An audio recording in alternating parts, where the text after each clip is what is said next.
확실히 연애 잘하는 남자들은 여자가 이런 말을 했을 때 그 말을 곧이곧대로 듣고 해주지 않아요.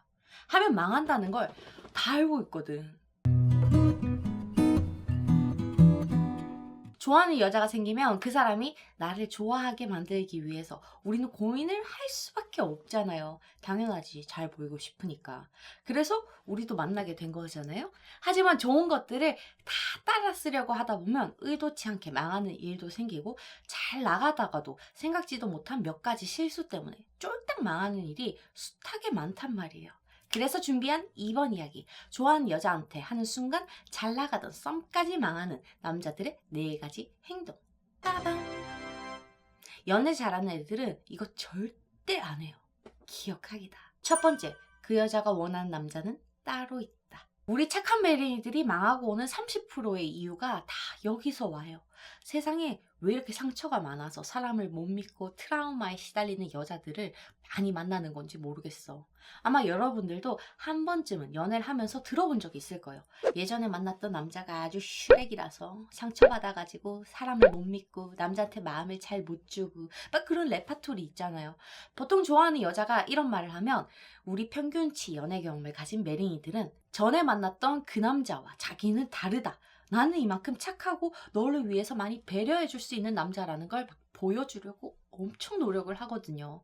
연락도 살뜰하게 하게 되고 뭐든 다정하게 챙겨주려고 하고 이런 행동들의 99%가 효과가 없어요. 과거에 이런 남자들 때문에 상처를 받았던 여자들이 애초에 다정한 척 했던 남자를 사랑해서 상처를 받았겠어요? 아니야. 아닌 남자는 뭘 해도 티가 나거든요. 자기 하고 싶은 대로 하려고 하고 사람을 자꾸 기다리게 만들고 자기 편한 대로 행동을 했음에도 불구하고 그 여자들은 그 남자를 갖고 싶었기 때문에 상처를 감수하고 연애를 지속해 왔던 거예요. 그게 나중에 터진 거지. 그러고 헤어지고 나서 다른 남자 만날 때는 전에 만났던 남자가 바람을 피고 용서해줬는데 또 피고 이런 말을 한다고요. 애초 그 여자들이 끌리는 남자는 그런 남자들인 거예요. 근데 여러분들이 다정한다고 한들 내가 걔한테 간쓸게 다 빼준다고 한들 그 사람이 나를 사랑하겠어요? 전에 만났던 남자와 다르다는 이유로? 아니란 거예요.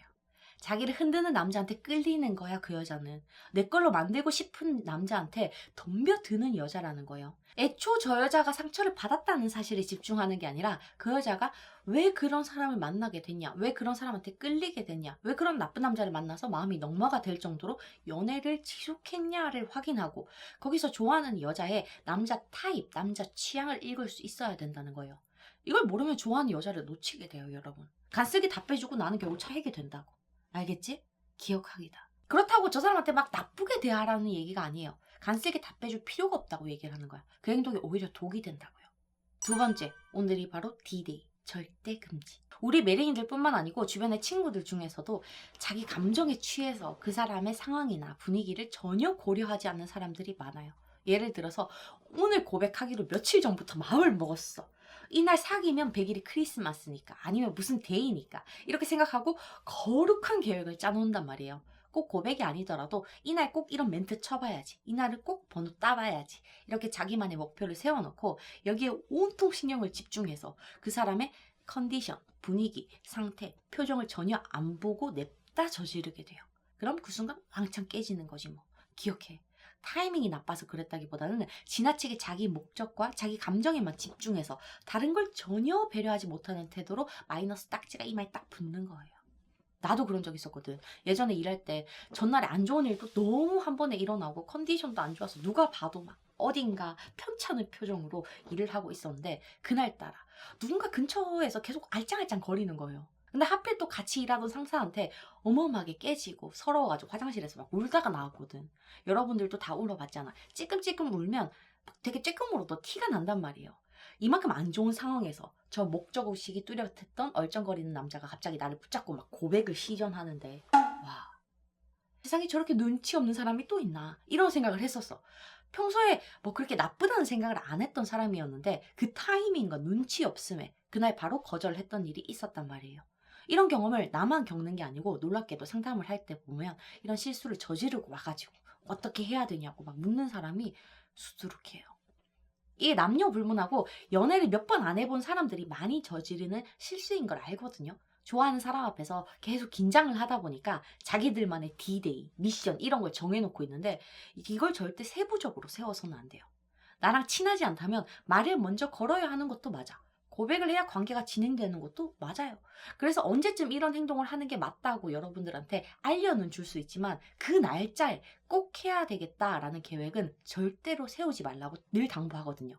디데이를 정하게 되면 무조건 해야 되겠다는 내 목적 의식이 우리를 지배하는 바람에 그 사람의 상태와 상황과 지금 그 말을 해야 될 분위기인지 아닌지를 모르고 막 던지게 돼요.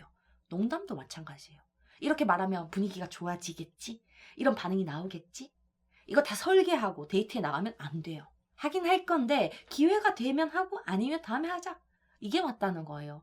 여기서 여러분의 처세나 눈치, 센스가 전부 다 읽히게 되니까 우리 디테일하게 계획은 세우되 날짜는 정하지 않는 걸로 하자. 알겠죠? 세 번째, 염탐 절대 걸리지 말기.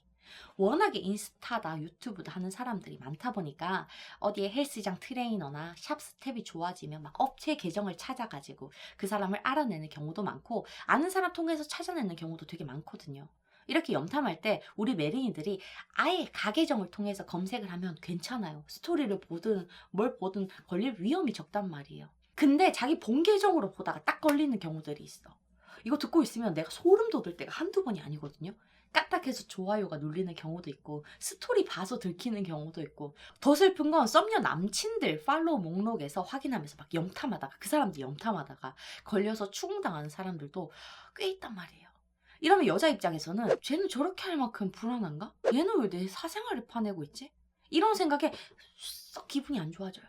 다들 그래. 좋아하는 사람이 생기면 그 사람 주변에 있는 경쟁 상대를 의식하게 되는 건 당연한 건데도 대놓고 이게 티가 나게 되면 뭘 가진 게 없어서 불안해가지고 주변을 탐문한다라는 느낌밖에 줄 수 없게 돼요. 그래서 차라리 가게나 업체 또는 검색을 통해서 그 사람을 알아내가지고 염탐을 했다 하더라도 우연히 인스타 보다가 봤는데요. 어쩌다 보니 뜨더라고요. 이런 핑계 대지 말고 모르는 척 인스타를 그 사람한테 다시 물어봐야 돼요.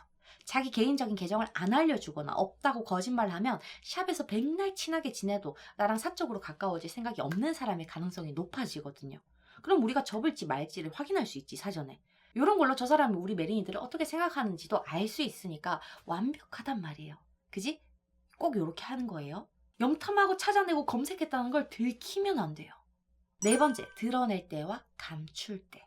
내 영상 중에 어떤 데서는 자기 단점을 굳이 말하지 말라는 게 있고 어떤 영상에서는 너무 약점을 오픈하지 않으면 가까워지지 않는다라는 말이 있거든요. 서로 다른 영상에 있어. 이게 어떤 상황이냐에 따라서 조금 다르게 행동을 해야 되는데 보는 여러분들이 제목을 안 보고 막 갖다 써버리면 문제가 되거든요. 딱 정리해서 알려줄게요.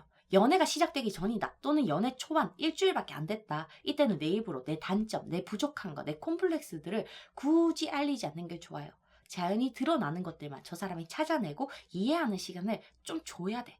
그러고 사귄 지 한 달이 지났다. 그쯤이면 내가 힘든 거, 내가 좀 약한 부분, 나의 생각이나 성격의 단점을 오픈하면서 아, 이런 게 잘 안 된다, 걱정이다. 이런 얘기를 해주는 게 연애 안정기로 안착하기 좋은 행동이에요. 아까 두 번째에서 상황과 사람과 분위기를 보라고 했던 것처럼 이건 상황을 보는 거란 말이에요. 둘이 어떤 관계로 얼마만큼 진전이 됐느냐에 따라서 다른 처세가 필요하단 말이야.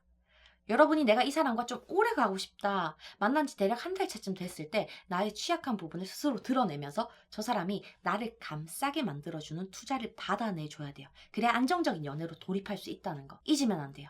알겠죠? 기억하기다. 이 네 가지 포인트로 우리가 가지고 있는 매력에 마이너스를 찍지 않길 바랄게요. 오늘도 만나서 반가웠어요.